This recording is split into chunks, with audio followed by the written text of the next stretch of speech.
Good morning, and a warm welcome to your show, Sunny Mornings, Ocean Beach. I'm your host, Melissa, and it's Tuesday, August 25th. You'll be interested to know.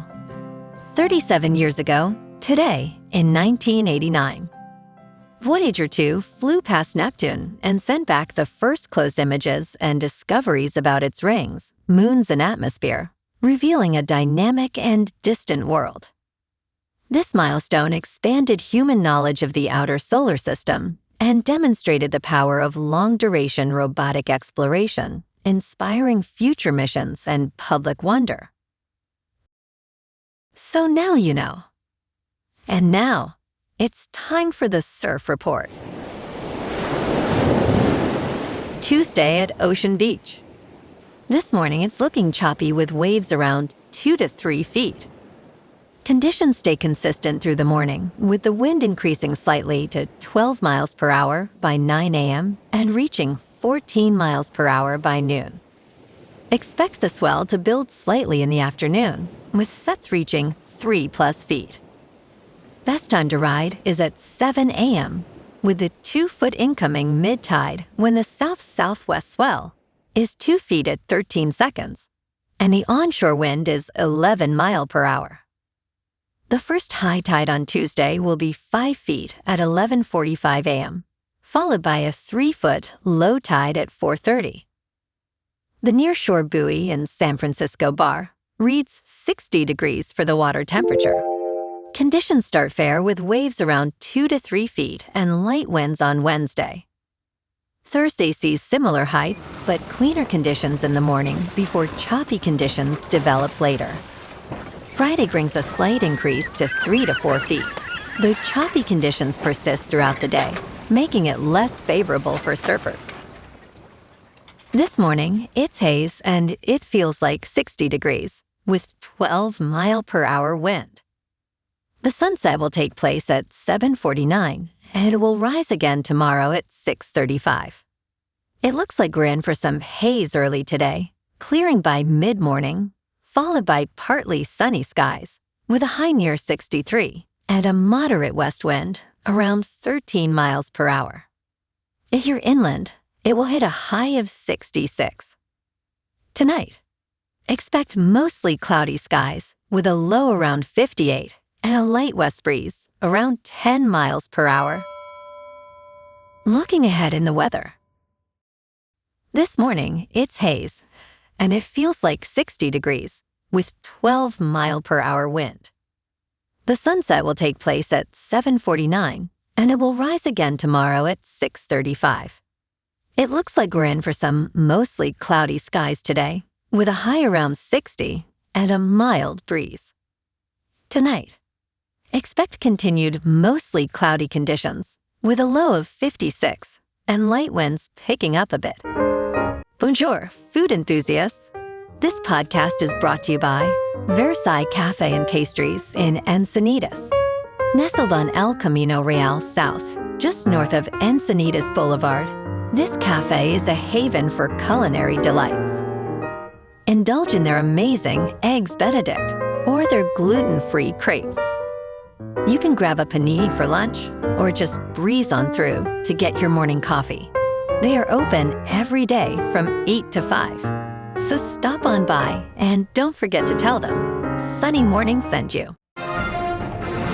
In local news, more than a decade ago, a contractor hired to clean up radioactive soil at San Francisco's Hunters Point Naval Shipyard was caught faking results by swapping contaminated soil with clean samples.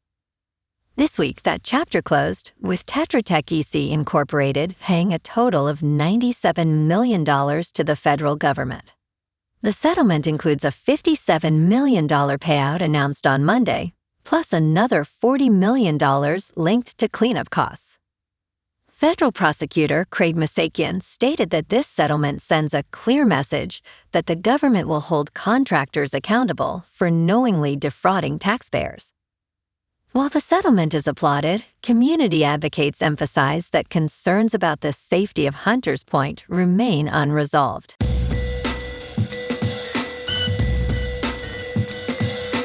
Now on to sports. The Southeastern Conference issued a statement emphasizing its belief that athletes who leave college athletics and sign professional contracts should not then be permitted to return to college competition. This comes amid discussions about former Ole Miss tight end Daquan Wright, who hopes to clear waivers with the Cleveland Browns to return to college and play for Louisiana State University in what would be his 5th season of eligibility.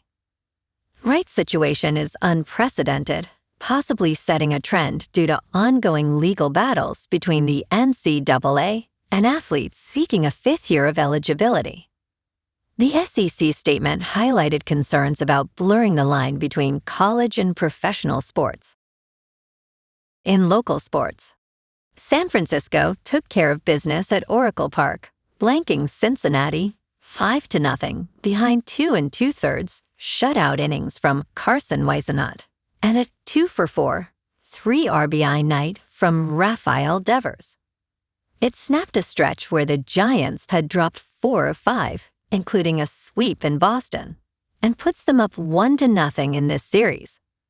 They're back home tonight, first pitch 6:45, Adrian Hauser facing Cincinnati's Brady Singer. One hitch. Shortstop Willie Adames goes on the injured list with a sprained elbow from sliding home in Boston, part of a 10-move roster shakeup that saw 5 players called up. Over at Chase Center, Steph Curry is expected to sign a 2-year, $136.7 million extension once he's eligible next week. GM Mike Dunleavy says he's confident Curry finishes his career a Warrior. The Jonathan Kuminga sign-and-trade to the Lakers still isn't done, with Minnesota lurking. On the gridiron, owner Jed York was arrested in Ohio in a prostitution sting, pleading no contest to a reduced charge. Roster-wise, the Niners flipped running back Zamir White to Atlanta for linebacker Deion Jones, ahead of final cuts. Down in San Jose, Macklin Celebrini is set to become the youngest captain in Sharks history after his monster 115-point season. In top news, should you stop using your hands to apply your skincare? We asked a dermatologist. Every time you apply serum or moisturizer, you are transferring whatever is on your fingers onto your face. This has led many to skip using their fingers altogether and opt for hands-free applicators. According to dermatologists, as long as you use clean fingers, applying skincare with your hands is fine. The real concern is introducing bacteria into the product. Hands-free products like rollerballs and mists can be convenient, but they are not automatically more hygienic. Always wash your hands before applying skincare. In business news, Visa and Mastercard stocks hit fresh records, underscoring a resilient United States consumer. Aggregate spending has been strong, even if American shoppers are getting choosier about what they buy. Visa and Mastercard shares notched their first record closes in more than a year, helping to paint a picture of sturdy consumer spending despite an array of pressures on American shoppers. Shares of Visa, which investors view as a gauge of consumer spending, finished 3.1%, higher on Monday to close at $382.41, a new high. The gains made for the stock's first record finish since June 11, 2025, when it closed at $373.31, according to Dow Jones Market Data. In crypto movement, Bitcoin is up 4% to about $81,000. Ethereum is up 2.5% to about $3,000. And XRP is up 3% to $1.52. Moving on to a more local vibe. In our community spotlight on health and wellness, we are working with a national Pilates studio to bring you some free classes, so listen up. Check out Club Pilates, with several locations in the San Diego area. Pilates presents a comprehensive wellness approach, cultivating strength, reducing tension, and elevating mental well-being.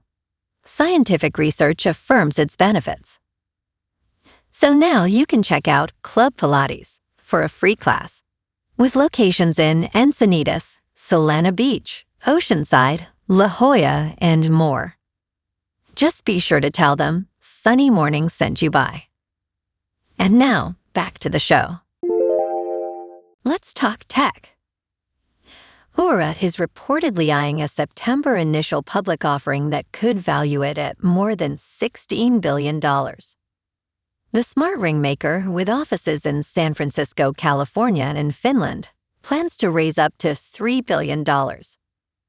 This valuation represents a significant increase from $10.9 billion last September. Aura generated $500 million in revenue in 2024, roughly $1 billion in 2025, and expects close to $2 billion in 2026. However, a proposed class action lawsuit in San Francisco accuses Aura of misleading consumers about its sleep tracking accuracy. And in entertainment news, Harlan Coben's 8-episode Netflix thriller is officially one of its top 10 shows of all time. Coben has become one of Netflix's best bets, delivering numerous successful miniseries thrillers that have made him the most prolific creator in the streaming service's history. Despite mixed reviews from critics, his latest thriller, I Will Find You, has achieved over 112.9 million views, making it a massive hit. As it continues to rise in popularity, Netflix is already preparing another adaptation of Coben's work, tentatively titled Myron Bolitar. All 8 episodes of I Will Find You are currently streaming on Netflix globally. Well, alrighty folks, it's time for the quote of the day. And today, our quote comes from the American naturalist and essayist, John Burroughs. And he said, "The lure of the distant and the difficult is deceptive. The great opportunity is where you are." And that's a wrap for this morning. You can check out our Instagram, YouTube, and TikTok for some captivating aerial videos with local news and the surf reports. Have an amazing day, my good friends. We'll see you tomorrow with another episode of Sunny Mornings, Ocean Beach.